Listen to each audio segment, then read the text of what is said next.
Greetings. Welcome to Becoming a Published Author is Fun. Episode 2515. If you don't understand why it's fun, check out episode 008. Today we're looking at websites. And to get right off the start here, you need a website. You may not need a big website, and we'll look at the small one here real quick. But you do need a website if you're going to market your book or books uh, in any fashion. Just depending on a bookstore, well, that's good and it should be included in your um, marketing efforts. That you need a website. That's my opinion. And there's others. There may be somebody out there who does not agree with that, but most people would say that's true. So here, we're going to look at the first one here is basic. You have the different types of websites that you can have, what I call needs. Basic, your personal website, or either business or e-commerce website. So the basic website is right here, 1 to 3 pages. Now, that usually people who use a website like that have a brick and mortar store, and all they need to do is give people a direction. So, for instance, say you had a brick and mortar store, you could get by with 1 page, and you could have your home, or which can also be your um, who you are, uh, or some other information you want to impact to them or communicate to them. The about page, which would be the second page, if you had a 3 pager, but you can actually have that on there. That's about you, the author. You can have a page dedicated just to the book, but you can have just 1 page, which is usually called the home page, has everything on it. Information about where they can go get the book, and that would be key. So if you're only using a 1 to 3 page uh, website, then you need to communicate uh, where they can get your book. Now, you can put it here, you can include it here, but you should have it on your real information like that. You want to have that something they see right away, and generally speaking, you bring people to your home page first. And so, if they're coming to your home page first, that's a good place to have contact information, a physical address of your store, your hours of operation, things of this nature. And so that's something you got to think about. But you can get by with just a simple page. Um, I never actually ever did it this way. I may have had a 3 pager, but it was not. I didn't have a brick and mortar store, so it was always for me. It was always been the internet. So I would have been um, probably, I think if I remember correctly, I was sending them to Amazon. And that is definitely an option for you. You can send it to more than one place. You can send it to Amazon. You can sell if your books are being marketed elsewhere. You can send them to those websites as well. And you definitely want them to go to your store if you have a store. The about page should just be about you as an author, not you as an avid skier, unless that's what you're writing about. Not you as uh, a laborer say you're in the union, a labor union or something like that, and your years have been there, and you worked there, you worked your way up and everything in the union. No, not unless it has something to do with your book. What I'm saying is this should be dedicated to information that will tell the reader, the potential reader, why should I buy this book? You can that is also about, and they're going to look at you as the author here. So they're looking at you as a possible expert. And so that's something to remember. You don't have to use the word expert, but you're really, what you're doing is you're putting yourself out there. So the people, and you gotta, if you may be a person who doesn't like to brag, I don't like to brag, but you have to in a sense. There's the right kind of bragging and the wrong kind, and this is the right kind. You are actually marketing to people and telling them what they can, uh, why they can trust you, why they should put money into purchasing your product. And so you're trying to convince them something, and it's, all you have here is a website for them to come to at this point in juncture. So you want to put that in your about page. In your book page, if it's a fiction, you want to put it. Make sure you have the right genre and things of that nature in there. You want to talk about the book, talk about some of the characters about it. Don't give away the plot. Certainly don't give away the solution, the end of it. But you want to create some interest in your book, and it's possible. Perhaps this book is about a historical event. Well, you could talk about on that page. You could actually spend some time talking about your research, uh, how you did it. Did you go there? Did you travel to that area? Did you go to? Did you do some online research and really spend some hours in the library or whatever? Put that in there. Don't put too much of it in there. You bore them. But you want enough information in there that they're going to say, "Wow, this guy really knows what he's talking about." If it's a novel, a fiction, then you want to create interest there, some buzz, as they call it. That's basically what you get with the 1 to 3 pages. And I would recommend if you don't have a um, brick and mortar store, I would recommend personal. Here you connect with a sales platform. You don't actually sell it, but we can. But generally speaking, you can connect them with like Amazon, Lulu, Barnes and Noble, or wherever your book is being sold. And so you can have more than one platform on there that you're connecting them to. And so I'm not going to spend any real time on this because some of the features here that I'm going to talk about are on there. Now, PayPal is you can use PayPal on your personal page or a similar software platform. That's for transactions, and you can sell them that way using PayPal. But generally, it's the personal page is just used for connecting people to outside another website platform. This is the one we're going to spend some time on. Business and e-commerce are very similar, and so that's why I'm talking about them at the same time. They are different, but they're very similar. For a while, I had a business, and then when I wanted to improve it, I went to the e-commerce. And so here we are. First of all, multiple pages. Now you can have multiple pages in the personal up here. And I don't remember whether there was a limit or not. I think there was, but a limit on how many pages you can have. But when you get to a business or e-commerce page, it's almost unlimited. I've got 99 plus here, but I think you could go even more. I've got a lot of pages of stuff. I haven't really sat down and counted them. I've created so many pages, but I got a lot of pages. Now, not all pages that I have, though, are on my website. What do I mean? Well, I might have some pages in there that are links. So what I mean is this. You go on my website, and you're going down and you go to, maybe I mentioned something, and I'll have a link there to another page. Now, it's not really on my website, but it's connected to the website, and so you can go from the website right to that page. A very simple process. And so that adds to the entire reach or depth of the website itself. And one of the reasons for doing that is the bigger the website is, the slower it is in being brought up, being connected to when you go on your personal computer or your phone or whatever device you're using. The bigger the file, the bigger the larger the time frame. Still a matter of seconds, but people lose interest fast. So you want it to keep it as smooth and as efficient as possible. And one of the ways to do that is have links that go outside your website.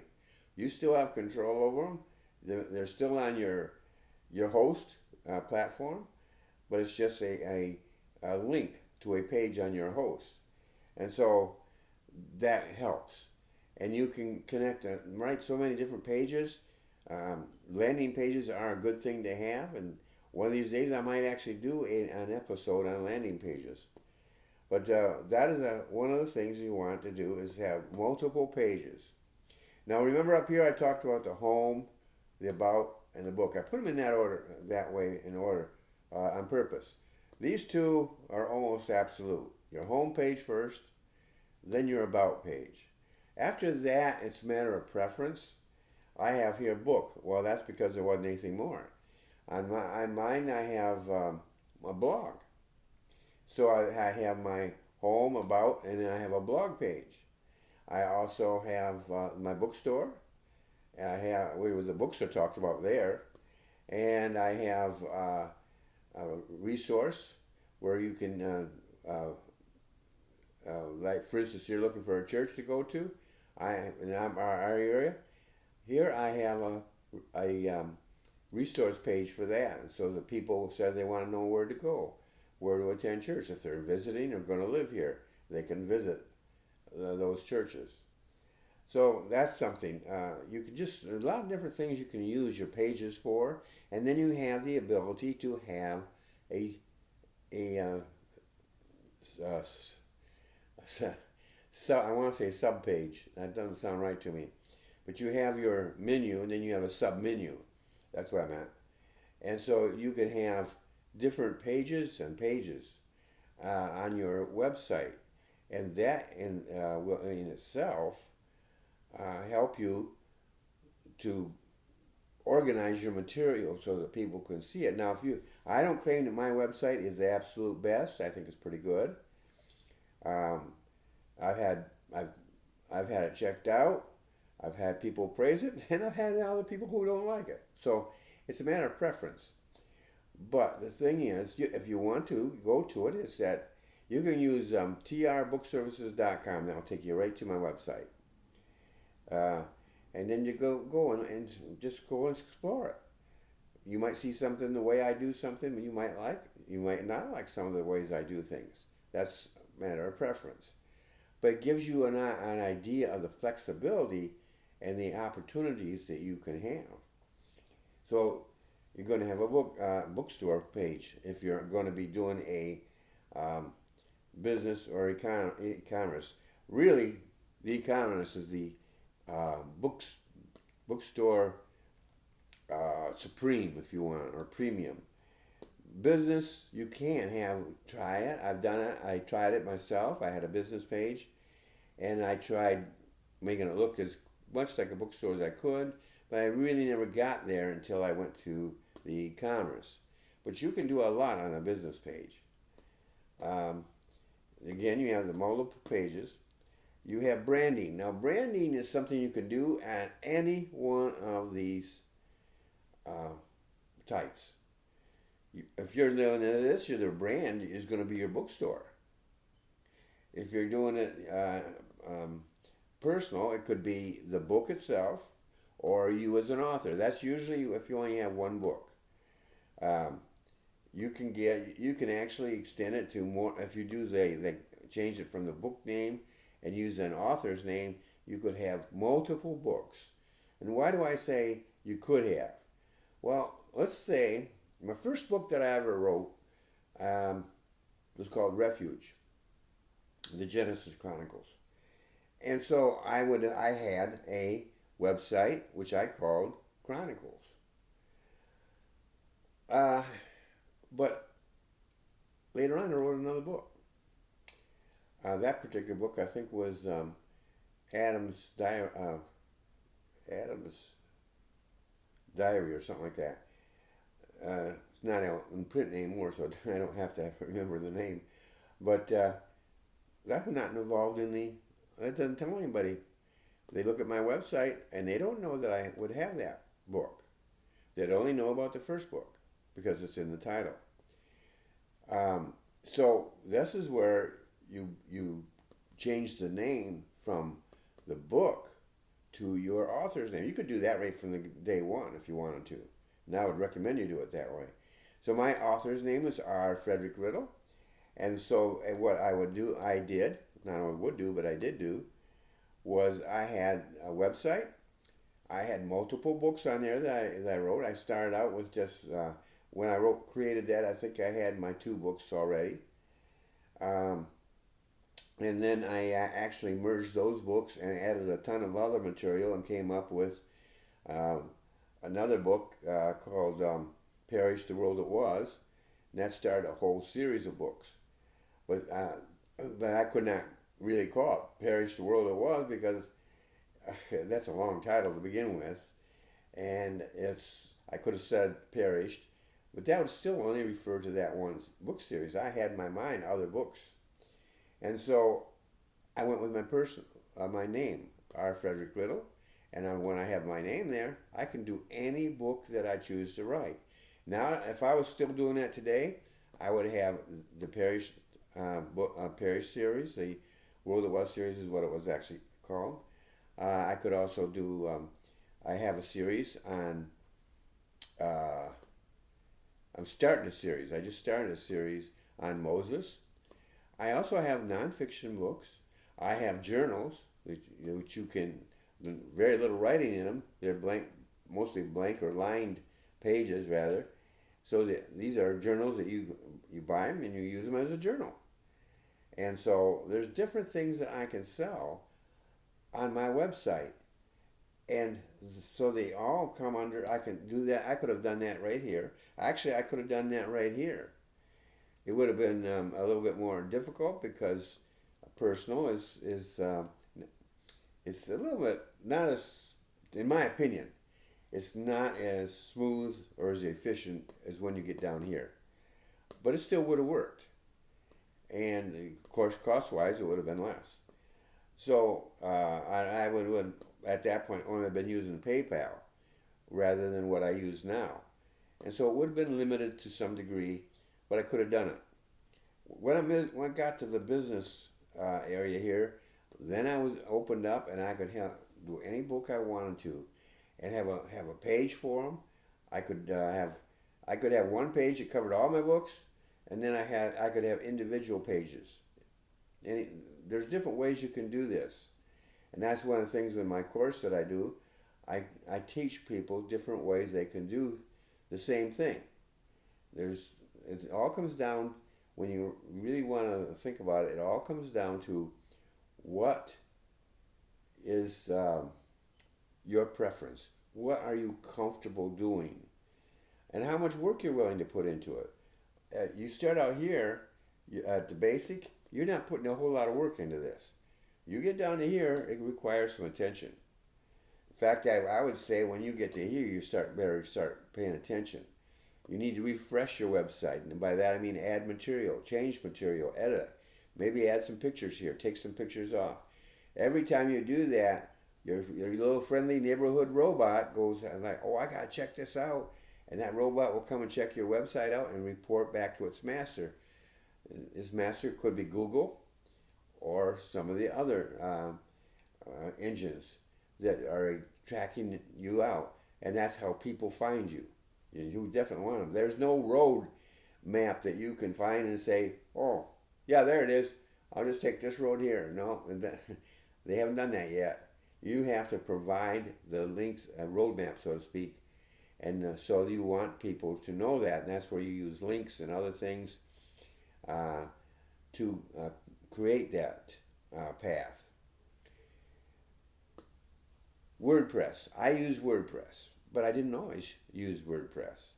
Most of the time I've used WordPress. Now there are some outfits out there like GoDaddy. They have WordPress available to you, or they have their own software they've developed, and you get to choose which one you like. Both are good.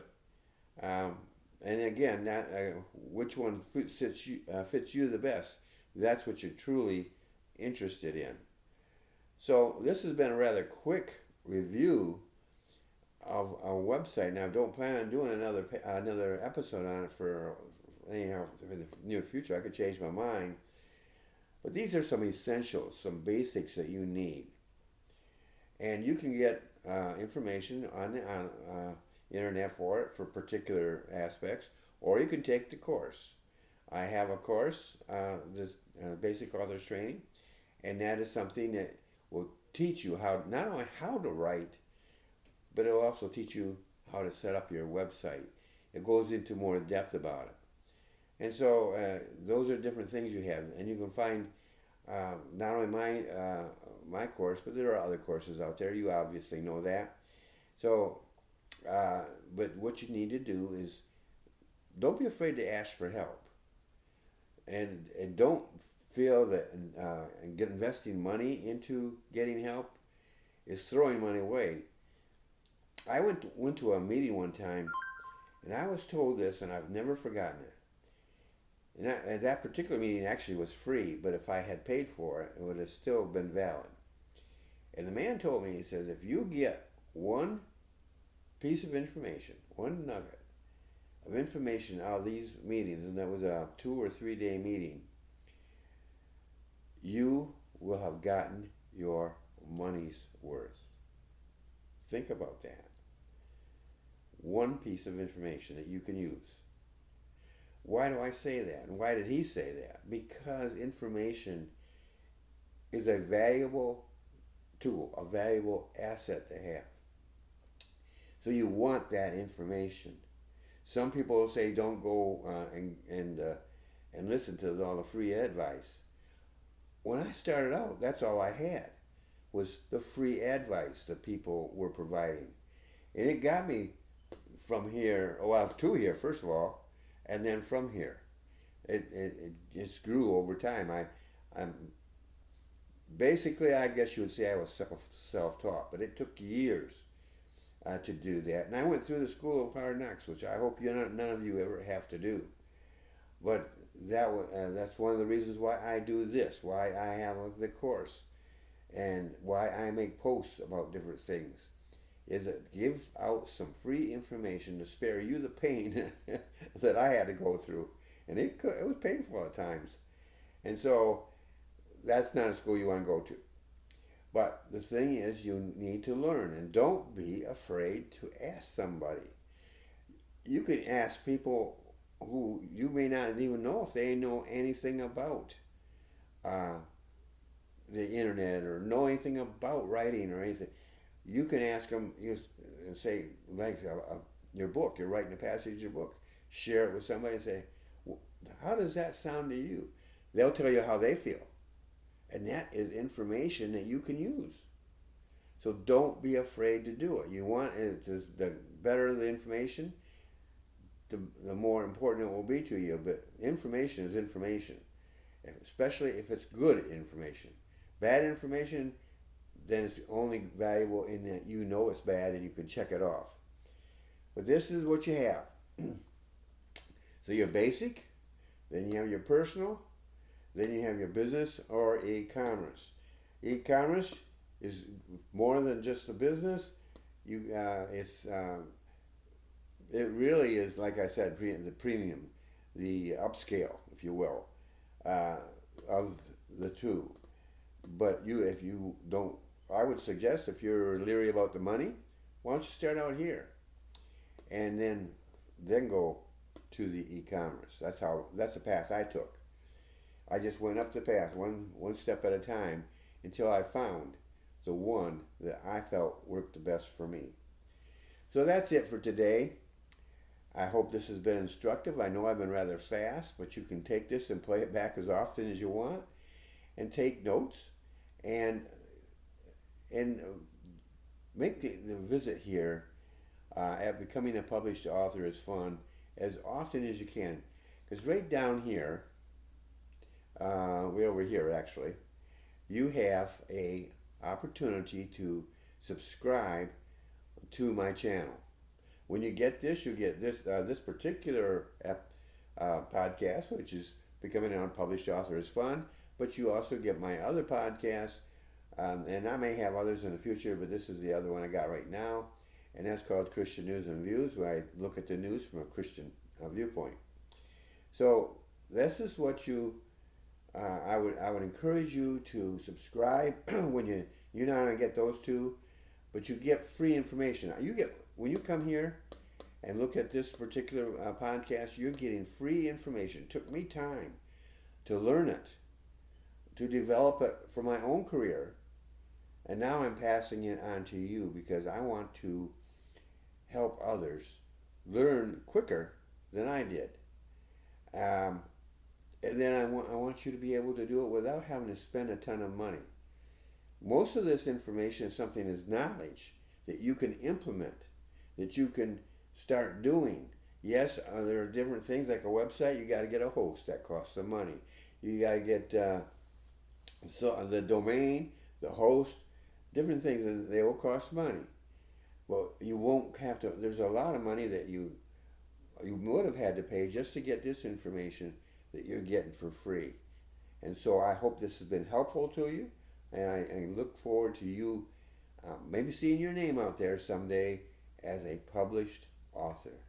And remember, becoming a published author is fun. Have a great day.